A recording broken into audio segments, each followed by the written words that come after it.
तीन मछलियों की कहानी।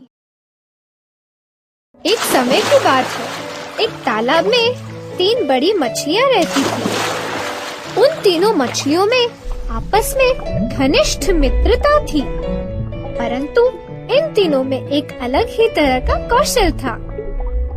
पहली मछली बहुत बुद्धिमान थी।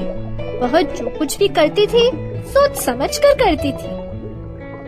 दूसरी मछली बहुत हंसमुख, बुद्धिमान और बड़े काम की थी। वह हमेशा किसी भी समस्या के समाधान के लिए अपने तेज दिमाग का इस्तेमाल किया करती थी। तीसरी मछली को भाग्य पर बहुत भरोसा था।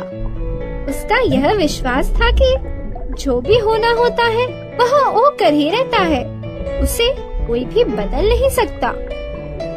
एक दिन तालाब के किनारे पानी में खेलते समय पहली मछली ने मछुआरे की बात सुनी।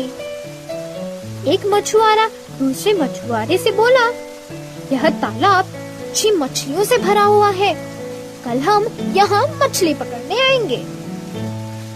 यह बात सुनकर मछली अपने मित्रों के पास जा पहुँची और सब कुछ बता दिया जो उसने सुना था। चलो हम इस नाले के रास्ते होकर इस तालाब को छोड़कर किसी और तालाब में चले जाते हैं, मछली बोली। दूसरी मछली बोली, मैं यह तालाब नहीं छोड़ूंगी। मछुआरे आने के बाद मैं अपने आप को बचाने का कोई तरीका ढूंढ लूंगी। तीसरी मछली बोली, मैंने अपना पूरा जीवन इस तालाब में ही बिताया है। मैं यह तालाब नहीं छोड़ूंगी क्योंकि उसे अपनी किस्मत पर भरोसा था। पहली मछली किसी भी संकट में फंसना नहीं चाहती थी। उसने तुरंत नए तालाब की खोज में वह तालाब छोड़ दिया। इस सुबह मछुआरे आए और उन्होंने जाल डाल दिया। दोनों मछलियां जाल में फंस गई। दूसरी मछली जाल से बाहर निकलने का उपाय सोचने लगी। उसने स्थिर होकर मर जाने का नाटक किया। मछुआरे ने उसे दूसरी मरी मछलियों के साथ पानी में फेंक दिया, जबकि तीसरी मछली जो अपनी तकदीर पर भरोसा रखती थी जाल के अंदर फंसी रही।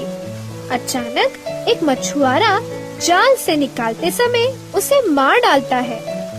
इस प्रकार तीनों मछलियां अपनी सोच के अनुसार अपनी जिंदगी का रास्ता खुद चुनती हैं। सारांश, जो जैसा सोचता है वह वैसा ही बन जाता है।